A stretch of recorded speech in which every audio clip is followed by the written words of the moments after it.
joy instead of happiness. Because like happiness reminds me, like you were just talking about a log and a fire. Happiness is kind of like, what's that, kerosene. It's quick to burn, it's abrupt, it's kind of instantaneous, it's chemical, it's a reaction. And I think if anything is a reaction, then it's conditional. Whereas joy, I feel like, is more of a, like the ember, you know, so it's more long lasting. So I would feel like my definition of perfect happiness would be more joy, because it's more substantial, you know, and it's more loyal and faithful, you know. But wait, okay, now part two, because I have two parts, because I do have my favorite, like, for me to feel perfectly happy or content would be my word. There are feelings that I look for in a day to feel this way, or like in a perfect, because you said perfect, so in a perfect scenario, I feel like I would feel my three favorite emotions, which are to feel awe-stricken, which is to be in awe. Like it's either God, art, love, or nature. Those are the top four that make me feel awe. The second feeling would be to feel slap happy, which that means kind of like when you're deliriously happy and someone almost has to slap you to kind of snap you back to reality, because you're laughing, you're in a fit of laughter for no particular reason. You're just that happy, and it's almost a dumb kind of happy. The third would be to be in love. So if I could feel all three of those in one day, I think that would be my perfect happiness. Yeah.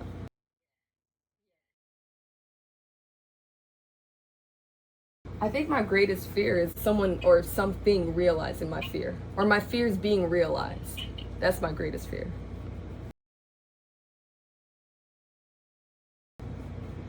Yeah, I don't have anything I deplore about myself. In life, things that I deem deplorable is an inability to grow or learn or be teachable. Like someone who is not teachable. And I'm not unteachable, so I don't deplore anything about myself. There's something I really love, and if somebody threatens that, I hate it. But it's really a passion, you know, that pertains to that which I love. So the only thing that I think is deplorable or hateable in another person is if they threaten the innocence of that which I love, which is life. So a person who molests or threatens the innocence of life, you know, in whatever way that looks. I mean, and somebody who people try to play God and then use their power for harm, and then they use their power for harm against people or situations that are less fortunate or powerful or not as equal, you know. It's not a fair fight. Like if it's not a fair fight, and you use your power to harm another person, knowing it's not a fair fight, that the other person is not equally armed, and the other person might be weaker or more afraid, or there's a handicap, or there's some sort of a you know what I mean, and they use that to harm another person. I think that's beyond deplorable, and it's weak, it's cowardly, and yeah, I think that would be the most deplorable thing. I mean, the first people I think of is my grandparents, but honestly I feel like it's everybody that I've ever met, and the people that I continue to meet, all the kids in my life, all the kids that I've met, because they feel to me like when I meet a child, I meet a reflection of who I'm working every day to somehow stay connected to. I want to be like that child. I want to continue to create freely like that child. I want to continue to be able to move my body freely. I don't want to be insecure. I don't want to be too self-aware. A child is all of those things. They don't have to try. Children are it. They have it. And God talks to children, and through the mouths of babes, as they say, God talks to children. And a child doesn't have to learn. A child doesn't even mention God, and yet God favors children. Kids get to heaven, and a child doesn't even know about religion. A child doesn't even know the Bible, can't even read the Bible, and yet a child is granted access to heaven automatically. That's how perfect children are, and everything we're trying to do in life is to get close to what a child is. And yeah, everything I do in life is to get close to what a child can do. And the belief, we want faith, we want to have hope and to have, this certain faith in our future. Children have that. Children have nothing but time, and we want time. We want to buy time. We want to save time. Children have time. They have nothing but they have everything we want in life, and we try to obtain, and we want to, as children have it, and they have it naturally, and they can teach us more than we realize. Children, they're our greatest teachers, and they also reflect us, and they reflect the ways in which we're impure, because they are so pure. So whenever we're around a child, we realize how impatient we are. We realize how tainted we are. We realize how obtuse we are. We realize how unreasonable, how controlling, how angry, how rageful. Everything comes out when we look at a perfect child, because they will show us the error of our ways, because simply through being. Maybe it's how much I travel, because it's kind of excessive and it makes no sense. And it's also just, no one knows how I do it. I mean, right now, because I'm doing this interview, I can feel myself kind of battling between like being here right now, and then there's that kind of interview voice you want to put on, and I don't want to do that, but I'm not doing that, right? So then I'm kind of grappling with it. I feel conflicted. I feel conflicted, and just like tugging, like a pull. And so I'm kind of just vigilantly trying to be authentic. I feel like none of them are. I can't think of, no, none of them are. I think that the occasion that I lie the most is probably just when I don't remember. Like right now I'm saying I don't lie that much, but it's because I can't remember or recall a specific moment where I lied. I mean, if I'm honest, I feel like when I was younger, I looked a little bit more unique, and now I don't. And maybe I miss certain unique features about myself that I don't have anymore because of society, because of, me trying to, fit that standard. And I think I lost a little bit of my uniqueness, and I miss that. If I don't like a person, I want to know why they are that way. And so my curiosity makes me learn to like a person, because understanding, I think, is the breeding foundation of love and, respect and tolerance. But I feel like the people that I would, like living person I strongly dislike, if I really dislike you, I won't even say your name. It's the things that make a man balanced. I think a balanced man is important. A man with a sense of humor, a man with a touch of openness about him. Yeah, not a pushover at all. A man with a certain, foundation about him. He kind of puts his feet firmly on the ground, and he can stand his ground, and people respect him, and he respects others while still being relaxed, and patient. And yeah, I think I like him. Yeah, and also fun. I like a man that's fun. I want to feel like I can have fun with a man and feel like, it's easy. I like ease. I like, flow, and just,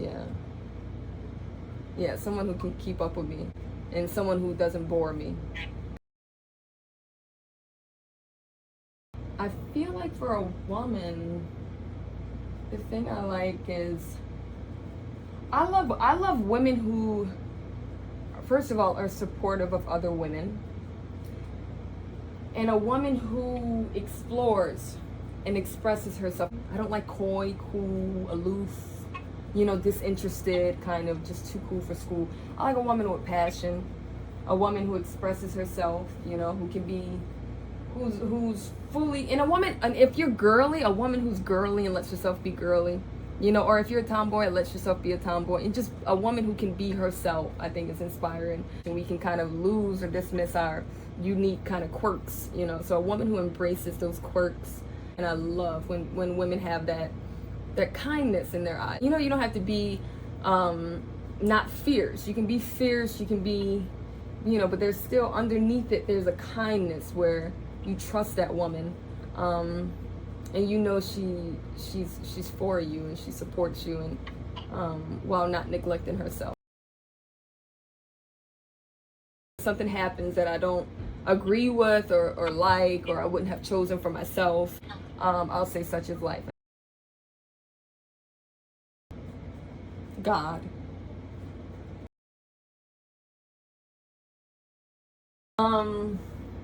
Okay, the first thing that comes to mind is when I was 9 and Katrina hit, which is a odd time to be happy. It's a natural disaster. Like, it wiped out, a portion of New Orleans, and it was a tragedy.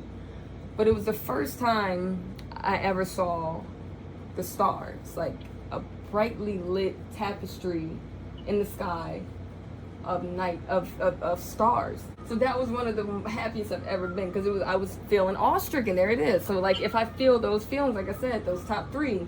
And the same thing happened when I was 18. Went on a plane for the first time at 18, and then went to Hawaii.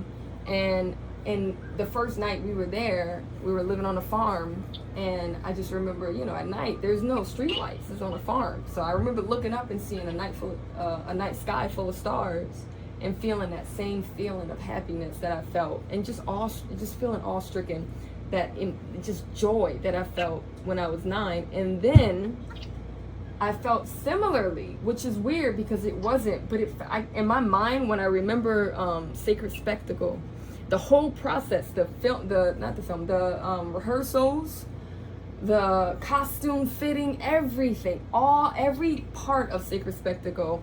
In the end, when we performed it and everyone's clapping, and when Shia, he goes, floss and wreck, and then everybody claps, that felt like their clapping was like they would clap in the dark and it would activate a star. And it felt like the whole room was full of stars, and it was the most beautiful feeling.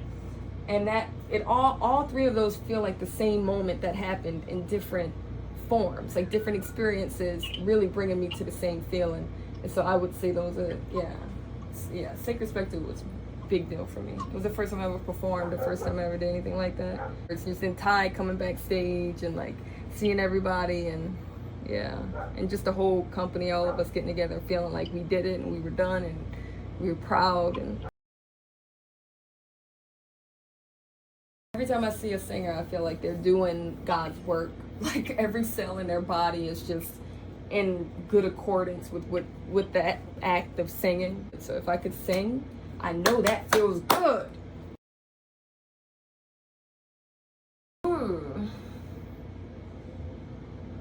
Maybe that I can't sing. I'm joking. No, I mean, if I could change one thing about myself.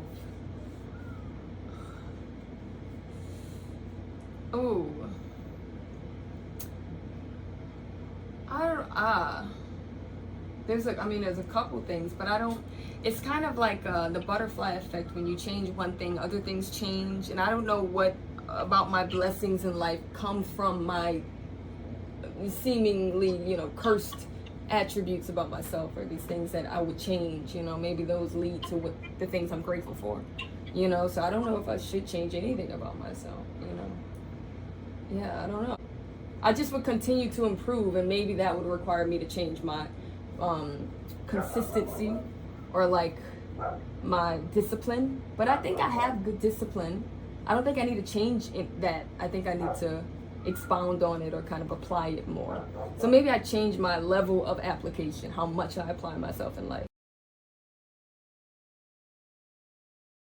how much I've grown emotionally, like all the work I've done to kind of create equilibrium and balance within my systems, all of them, and just that feeling of feeling balanced and stable is my greatest achievement, I think, because it wasn't without effort, and it wasn't without time and maturation. Like I feel like I've watched myself grow, and I think I still slip up, but I don't think that those are slip ups. I think those are just, my mom says I'm venting whenever I slip. She's like, you're just venting.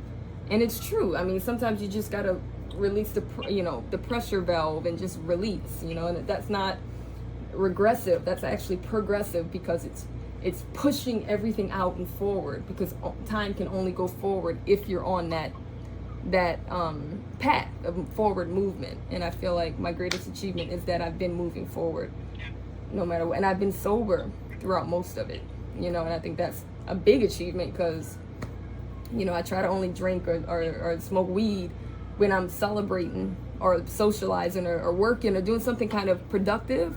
And that's an achievement as well, because I come from addicts, and so I could easily use or drink or whatever whenever I'm down, but I only use it to uplift me when I'm already up. I never turn to it when I'm down, really, and I think that's an achievement. Beyond that is an achievement. I'm proud of that.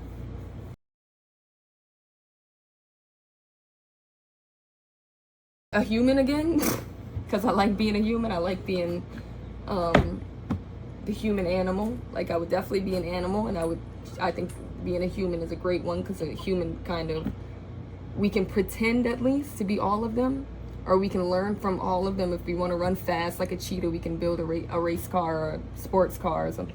You know, if we want to fly like a bird, we can build an airplane. So I think being a human is an incredible thing to be, and I love being a human. I would never want to be anything else. But the next time, I think I would want to be a scientist, but I would still be a woman, but I'd be a scientist, and I'd invent something something mad and crazily brilliant that can help advance human civilization and help save the planet. It would be big. It's got to be big. When I come back, it's big. Ideally, I'd have my home here, which isn't even in New Orleans. It's like right outside of New Orleans. And then I'd also have a house in California. Just because I feel like my work takes me there, or will take me there a lot. And so California, New Orleans, perfect balance, you know. Like, New Orleans is where I come and be with family, my roots and inspiration, writing, all that. And it's more intimate. And then I go to California, it's to work and to just be around nature, because I need nature. So I would most want to live somewhere where there's nature. And honest, wherever I live, if the love of my life is there with me, I could kind of live anywhere, but I do care about where I live. So, but I think it's California and New Orleans are my two places. Oh, the cassette tape that my dad gave me, or left me, when I was 2, and he was teaching me how to speak. This was the tape that I made sure I had with me whenever we evacuated to like Mississippi or Texas or something.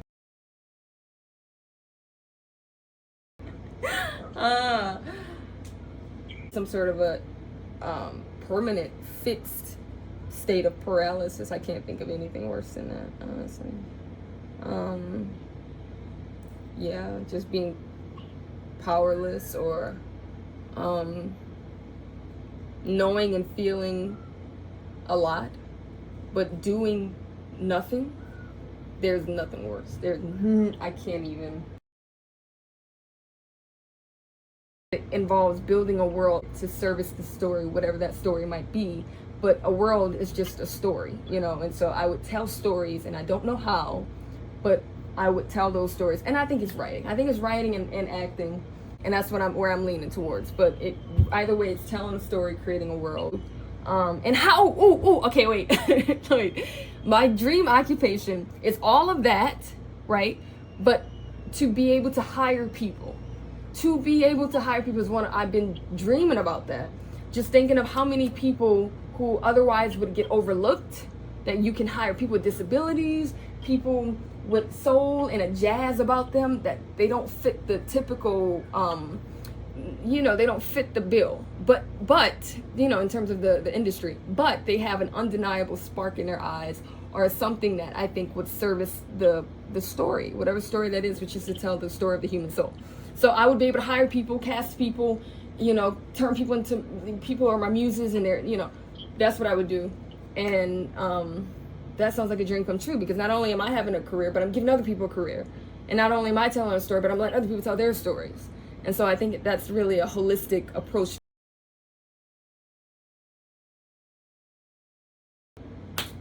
That's not up for me to answer. I don't know. Other people have to answer that. I really don't know.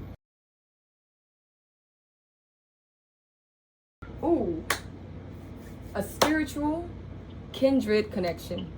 Like, I look for my friends to feel almost ordained for us to be in each other's lives. It's really a natural, organic flow of chemistry. Chemistry is important. Just someone that I feel like it's written in the stars, and that's really important. You have to feel like somehow family.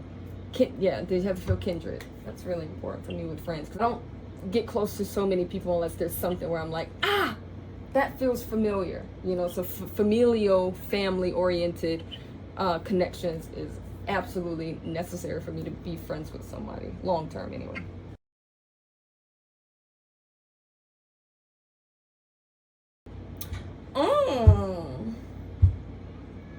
I mean, the first person that comes to mind is Charles Bukowski, because I remember, like, my idea of poetry when I was a kid was what my grandpa read me, which was very old, almost old English. And when I would write poetry, it would kind of, I would include thou and die and thine. And it's just like, you don't talk like that, but that was what I thought poetry was. Not even that's what I thought poetry was. I thought poetry could have also been roses are red, violets are blue, you know. But I mean, that was my first introduction to literature was through poetry. I wasn't a kid that read books. I didn't have people reading to me. My dad died when I was 3 and he read to us, but he died, and I didn't have anybody, and my mom doesn't read, and you know, we never had any other adults other than my mom in my life, other than my grandparents. And my grandpa, he read poetry to us, and so poetry was my introduction to literature. But when I read Charles Bukowski when I was like 15, I just remember that was the first time I learned that a poet can sound like me, like how I talk. So yeah, I would say Bukowski.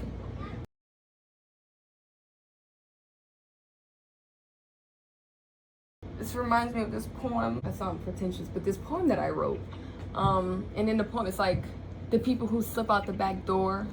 You know, they die and they don't have a monument in their names, but they do their work diligently, and they make sure that the dishes are clean when they leave. You know, they don't leave a dirty dish for someone else to clean. They kind of just do their work quietly and earnestly and honestly, and they do good, honest work. Those are the people, those are my heroes. I love this question because I have a list in my notes. Okay, my favorite names.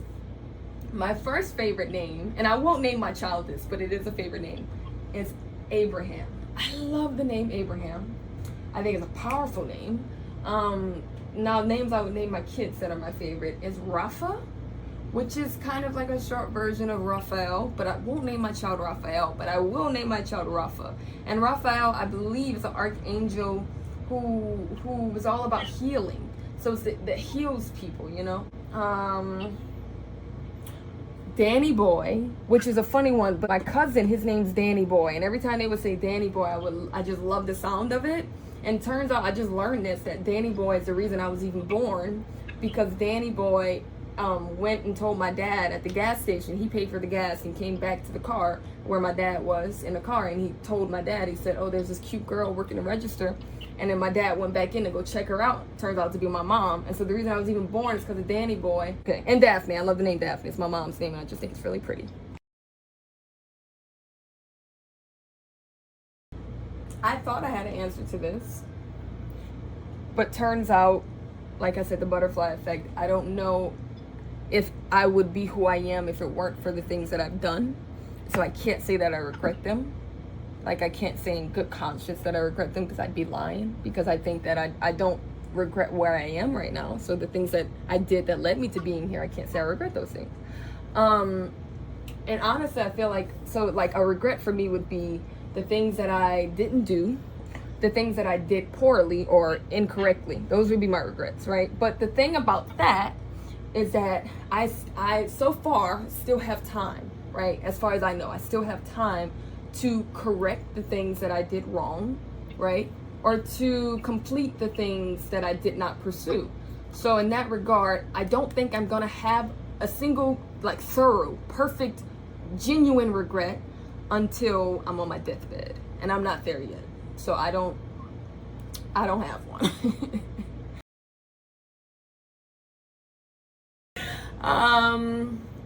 I would like to die. I would like to die with a mission completed.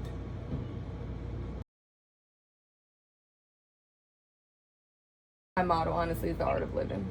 Like, I study and practice the art of living well, living living as an art. Yeah.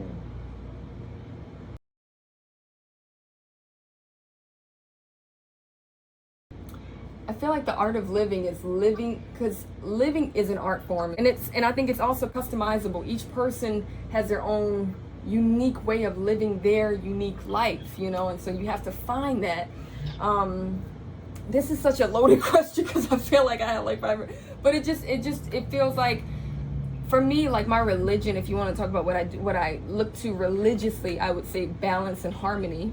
And if I have balance and harmony, then I've mastered the art of living. And the only way to have balance and harmony is to kind of work with the energies and forces around you in a way that is harmonious, in a way that is balanced, and not to give too much or do too much, or not to do too little or give too little, but to know that everything is a give and take, and everything there's yes and no, and everything there's a lean in and a withdrawal, and you have to find that dance and that balance and that perfect, harmonious sound that makes your life sing.